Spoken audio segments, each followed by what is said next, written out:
नमस्कार. गावरान तडका या यूट्यूब चॅनलवरती तुम्हा सगळ्यांचं अगदी मनापासून स्वागत आहे. तर मी इथे कोथिंबीर घेतली आहे भरपूर अशी बारीक कट करून. त्यानंतरनं टोमॅटो घेतला आहे, 3 कांदे घेतलेत उभे कट करून. त्यानंतरनं लसूण घेतलेला आहे बारीक कट करून, 3 मिरच्या घेतलेल्या आहेत मध्ये कट करून आणि कोथिंबीरीच्या काड्या घेतलेल्या आहेत. तर मी इथे 3 वाट्या छोट्या तांदूळ घेतलेले आहेत. हे घरचे तांदूळ आहेत, तुम्ही जे कुठले तांदूळ खात असाल ते घ्या.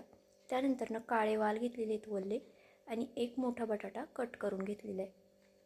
तर इथे एक टोप ठेवला आहे. टोपामध्ये आपल्याला 3 पळ्या तेल टाकायचे. तेलाचं प्रमाण भातासाठी थोडंसं जास्त ठेवायचं, म्हणजे भात खायला खरंच खूप छान लागतो. आणि हां, माझ्या चॅनलवरती जे कोणी नवीन असेल ना त्यांनी प्लीज एक चॅनलला सबस्क्राईब नक्की करा, कारण नवीन यूट्यूबरसाठी तुमचं एक सबस्क्राईब खूप जास्त मोलाचं असतं. तर आपलं तेल छान गरम झालं की त्यानंतर आपल्याला मोहरी टाकायची, जिरं टाकायचे आणि त्यानंतर आपल्याला त्याच्यामध्ये हिंगसुद्धा टाकायचे. खरंच तुम्ही अशा पद्धतीने भात करून बघा. वल्ल्या काळ्या घेवड्याचं आहे ना भात खरंच खूप भारी लागतो. कसंही करा, खायला खरंच खूप छान लागतो. तुम्ही अशा पद्धतीने जर का कधी केला नसेल ना तर एकदा नक्की करून बघा. तर आता हिंग टाकल्याच्या नंतर ना आपल्याला त्याच्यामध्ये कट केलेलं लसूण टाकून घ्यायचं आहे. तो लसूण छान असा परतून घ्यायचा आहे.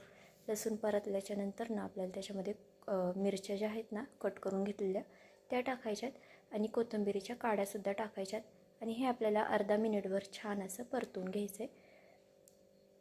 हे परतून झाल्याच्या नंतर ना ह्याच्यामध्ये आपल्याला जो आपण उभा कट केलेला कांदा जो होता ना तो आपल्याला ह्याच्यामध्ये टाकून घ्यायचा आहे आणि तो कांदा देखील आपल्याला छान असा परतून घ्यायचा आहे. कांदा भातासाठी चांगला परतला ना की चव भारी लागते. तुम्ही कशा पद्धतीने भात करता हेही मला कमेंट करून नक्की सांगा बरं का. आणि तुम्ही माझी रेसिपी कुठून बघताय हे सुद्धा मला कमेंट करून नक्की सांगा. तर का आपला आता कांदा छान असा परतत आलेला आहे. मीडियम गॅसवरती आपल्याला कांदा परतून घ्यायचा आहे, म्हणजे कांदा लवकरसुद्धा परतला जातो, फार वेळसुद्धा लागत नाही. तर बघा आपला कांदा असा छान परतला आहे. आता ह्याच्यामध्ये आपल्याला टोमॅटो टाकून घ्यायचा आहे. जो कट केलेला टोमॅटो होता ना तो टाकून घ्यायचा आहे. तो टाकल्याच्या नंतरनं सुद्धा हे टोमॅटोसुद्धा छान आपल्याला परतून घ्यायचा आहे. टोमॅटो परतत असताना जो काही आपला कांदा थोडाफार कच्चा असतो ना तो सुद्धा परतला जातो. त्याच्यामुळे एकदमच आधी कांदा जास्त परतायचा नाही आहे, नाही तर मग टोमॅटो परततपर्यंत कांदा जळू शकतो. तर हे बघा आता आपल्याला हे टोमॅटो कांदा छान असं परतून घ्यायचं आहे.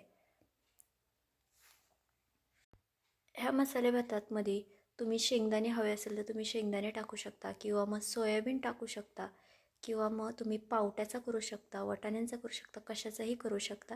माझ्याकडे काळे घेवडे होते वल्ले तर मी ते टाकणार आहे. तर आपल्याला मसाले घ्यायचे आहेत. मसाल्यांमध्ये कांदा लसूण मसाला, मटण मसाला, हळद आणि संडे मसाला, बस एवढेच मसाले लागणार आहेत.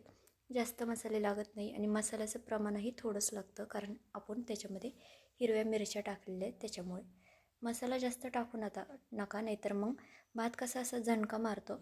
मग असं झणका मारलेला भात खायला खरंच चांगला नाही लागत. लहान मुलं वगैरे सुद्धा असतात काही जणांच्या घरात. मसाले टाकल्याच्या नंतरनं मिनिटभर मसाले परतून घ्यायचे. त्यानंतरनं धुतलेले तांदूळ टाकून घ्यायचे. तांदूळ स्वच्छ 2-3 पाण्याने धुवून घ्यायचे, ते टाकायचे. त्यानंतरनं काळे घेवडे आणि बटाटा जे धुवून घेतलं होतं ना ते सुद्धा टाकून घ्यायचे आणि हे छान 2-3 मिनटं आपल्याला परतून घ्यायचे तेलावरती तांदूळ आणि जे आपण टाकणार आहे ना वाटाणे बटाटे जे काही टाकणार असो ते सुद्धा छान असं परतून घ्यायचं आहे तेलावरती, म्हणजे भात एकदम असा सुटसुटीत होतो, चिकट होत नाही. तर अशा प्रकारे मी आता छान असं परतून घेते. हे परतून झाल्याच्या नंतर ना ह्याच्यामध्ये आपल्याला पाणी टाकायचं आहे. तर पाणी आपल्याला ह्याच्यामध्ये थंडच टाकायचं आहे, गरम वगैरे करून टाकायची गरज नाही आहे. थंड पाणी टाकलं तरीसुद्धा चालणार आहे. तर अशा प्रकारे आता हे परतून घ्यायचं आहे. तर बघा दिसायला की सुद्धा किती छान दिसते का नाही. आपल्याला ह्याच्यामध्ये अजिबात बेडगी मिरची पावडर वगैरे टाकायची नाही आहे, कलरची जी मिरची पावडर असते ती, कारण की तो असा लाल भडक भात दिसायलाही चांगला लागत नाही आणि खायलासुद्धा चांगला लागत नाही. तर आता मी पाणी टाकून घेते. जितपत पाणी लागणार आहे, तुम्ही जे तांदूळ घेणार आहे त्या तांदळाला किती पाणी लागतं त्यानुसार तुम्ही पाण्याचं प्रमाण कमी जास्त करू शकता. तर मी इथं 1 तांब्या पाणी टाकलं होतं, तर आणखी 1 ग्लासभर मी पाणी टाकणार आहे आणि हे मिक्स करून घ्यायचे. त्यानंतर आपल्याला चवीनुसार ह्याच्यामध्ये मीठ टाकून घ्यायचे. मीठ टाकल्याच्या नंतर पुन्हा हे चांगलं मिक्स करून घ्यायचं आहे आपल्याला.